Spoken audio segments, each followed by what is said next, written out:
Alright, so continuing from where we last left off. First, we see Shutora naked near the window for some reason. I don't really know. Fan service, I guess.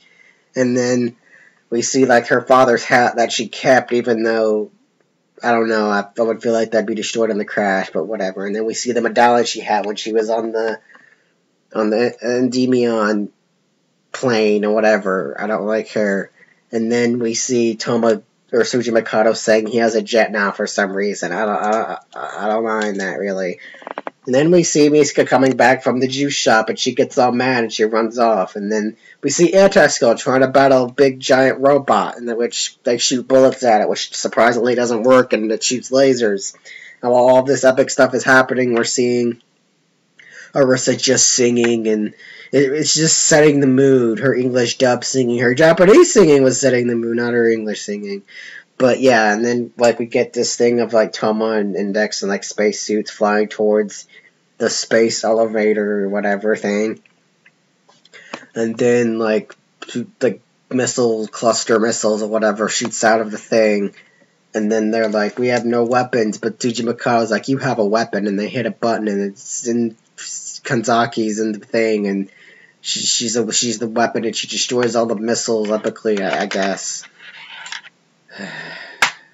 Can't believe they used her for freaking missiles. Okay, whatever. Continuing, we see her just kind of floating down on Earth, which a lot of people were actually kind of mad about that, but yeah, she's a saint, so magic. But yeah, they get on Endymion, but then later on, while the big robot's messing up Anti-Skill, we see Misuka come in on Kuroko's wheelchair, which I have to admit, that was actually kind of funny. And then we see her blast a rogue gun in its face, which automatically destroys it and the entrance. So, yeah, thanks, Misuka. But no thanks from anyone, really. It was just like, yeah. But then it's like, they have to destroy the 3 pillar things. And then it's like Anti-Skull can't make it to one because they're such dumb losers. And Misuka's like running towards one. And then no one's going to destroy the 3rd one, which Satine approves, which I think I'd rather have Satine over Style, but whatever. Yeah, and then, like, Tsuji Mikado's all like, we're help and all that. And then Style and apprentices go, and then we actually get to see some pretty epic security in the tower happening. You know, floating death blade circles, and then little Xbox robots. I thought that was kind of cool and creative. But then we hit the point where, like, the most epic scene in the movie happens where, like, they make, each of them kind of make it, and then it's like Misuka runs into all the Xbox robots, and then the sister just get out this awesome big death ray and shoot all the Xbox robots, and they look all epic, and which made me like orgasm. You know what? You're not gonna know, but yeah, it made me excited. That should be a term. Then oh yeah, that's how I remember. And then, like, Accelerator arrives pretty epically with the music. He complains, and then, you know, Lost Order and all that. And then Style comes in, and then we see one of the reanimated minions come in, which we get to each of them say 3, 2, 1, which kind of weirded me out because is Misuka just saying 3, like, oh, I'm destroying 3, and Style, like, it's kind of weird, I don't know. It was cool, I mean, it was just kind of weird hearing them say that. Which, yeah, Misuka shoots a railgun, and Style shoots his Enokintis, which obliterates the minion, which, okay, whatever, but, and then Accelerator just hits his fist on the ground and just makes the thing go into space, I guess, I don't really know. And destroys it, causing an earthquake, and then we see, like, the events of happening in Endymion or whatever it's called, I don't know. And then the elevator, which it's like having an earthquake up in there, and everyone's like, we need to get out, but Arisa's just singing in the stereo. And the stereo system is still on for some weird reason, in which everyone's just kind of calm, in which you would think that being in an elevator in space and it's getting destroyed would make you not calm down because of a girl singing, but whatever. It's magic. So yeah, that's happening. And then Shutora does the most hilarious thing. She just throws some grenades at her and it just blows her up. I just found that scene to be really funny for some reason. Like, Like, just, like, someone throwing a tomato at someone out of comedy act. It was just kind of funny to me. But yeah, she just kind of bounced off. Toma catches her, in which we kind of cut off, or not really, well, we cut off from them. Index is, like, running into the immortal girl whose plan was pretty good, I have to admit. Pretty cool. Like, she doesn't want to be immortal anymore. And it's like she wants to destroy the continent, or all the people of the continent, to kill herself. And Index is like, that's not gonna work, you dumb stupid idiot. She's like, no, it's gonna work. And which it doesn't work. And then, like, if you would expect an awesome fight scene between Toma and Chitoro, well, then you're wrong, because it's just the standoff for like 5 seconds, and Toma's like injured, and we see some pretty bad 3D fire effects for a little bit. Not a long time, but for a little bit, if you really notice it. Like from that scene in Rogun where she fights Brenda, and then like they kind of cut towards each of her battles where she evaded explosions, and you see that one fire effect. That's kind of bad. They hoped you didn't notice, yeah, that fact. But then it's like they kind of have this squabble, like, you're wrong, I'm right, shut up, and Toma punches her in the face. Pretty badly, actually. It was not really that great of a punch look. But then it's like he just punches her, and then like he falls on the ground, and his battery powers out. And then it's like, I guess Chitoro gets up, and she sings with Arisa the song of whatever, and which causes the tower not to fall, I guess. In which everyone escapes. Which, for some reason, Chitoro by the end of that is naked for some strange reason. I don't know. Fan service. I don't know. In which they both disappear, which doesn't make any freaking sense why Chitoro would disappear, because she looked as a normal passenger on the plane when she wasn't even an angel.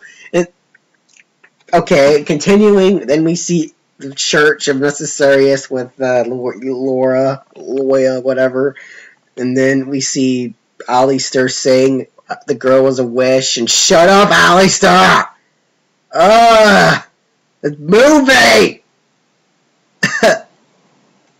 Alistair, shut up. Normally I'd listen, but no, shut up! But yeah, we find out that the immortal lolly girl was like captured and put in Alistair's sex dungeon, I guess, to be experimented on. Which, I don't know, was kind of weird, but we see a mention of her in like one of the volumes. I forget which one, but I think someone told me, and I think they're right, because I remember that. But yeah, and we see Toma and Index kind of walking, and then they hear something, and that's the end of the movie.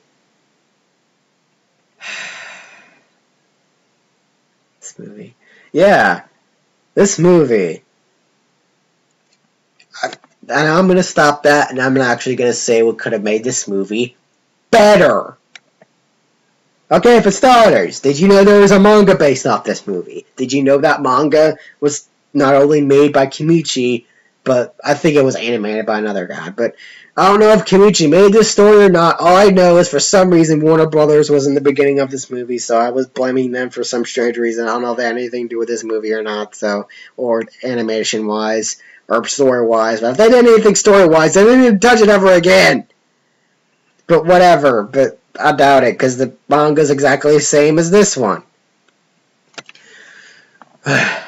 While the next one, I don't know if it's the second one or it's like a redone version, but it's called Road to Endymion, which I think, so far I've read a little bit of it, and so far it's better than Endymion already, so yeah, if you haven't read that, read it. I haven't finished reading it, but yeah,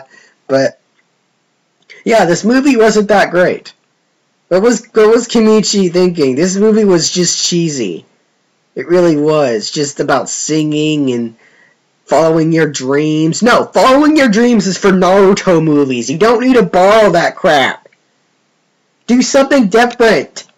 I actually wouldn't have mind if you follow a little bit of most anime movies, like Naruto movies, They show up at this place, they fight the big boss minions, and the main character fights the big boss and then win.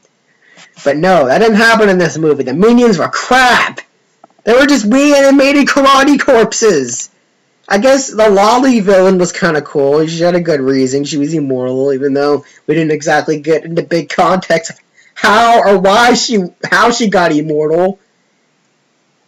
I mean, like, we do get this weird video of Leora explaining the movie, where she's like, I'll answer your question about the movie, but it's like, even that was really frustrating, because it's like, someone said that, oh, how did she become immortal? And Leora's like, oh, you can get immortal by eating mermaid meat and golden apples, which was kind of messed up, eating mermaid meat, but whatever. And then it's like, after that, someone's like, what was the movie about? And she's all like, did you even watch the movie? Yes, Leora, I watched the movie. I watched it 5 times.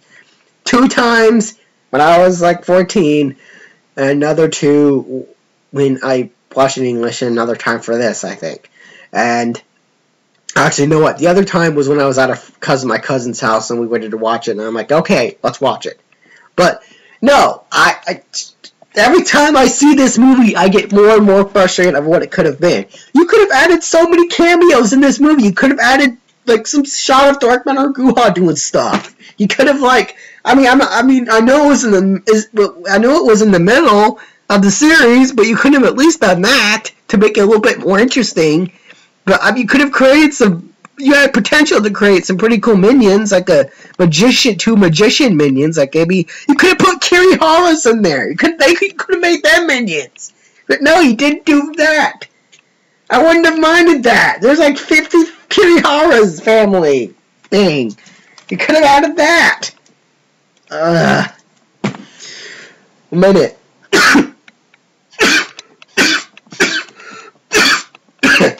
Sorry, I'm just talking a lot.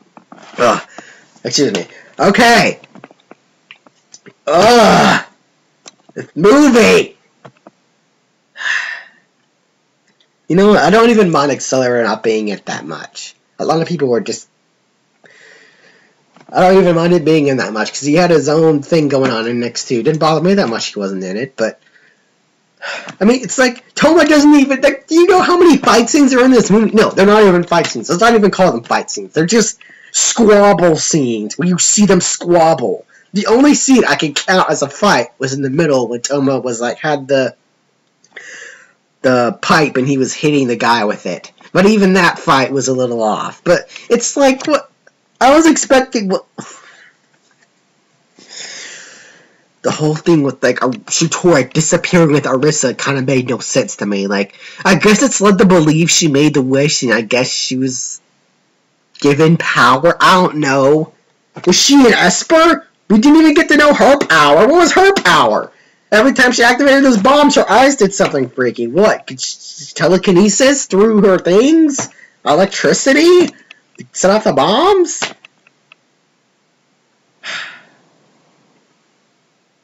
I am disappointed in this movie. I really am. It frustrates me every time I watch it. What are your opinions on the movie? Tell me your answers if you have them of what I've been saying about the movie, you know, tutorial, all that crap. Next video whenever. I guess. It's so movie disappointing. Go read the manga version of this movie. You think it's better? It's not though. I've read it. It's the same freaking movie. I'm betting that Road to Endymion may be the apologizing of the first movie. I don't know. Could be the second movie. I don't know. Personally, I think it wasn't Endymion the spell she used. I don't know. But personally, I feel like Kimi should just create a movie from scratch, personally. You know, I mean, any of that side story, crazy novels he wrote, you know, about the whole thing with that character switching in one of the novels, that would have been a better movie than this one. That would have been hilarious. You know? If he did a movie on one of those other novels that he did, those side story novel things, whatever they're called. I'm not talking about Rogan or Accelerator, that's like one of the novels he did. But yeah, if he did a movie on those, they would have been better than this. Bye. I'm in the shop right now. I'll see you next time. Bye. Kimichi.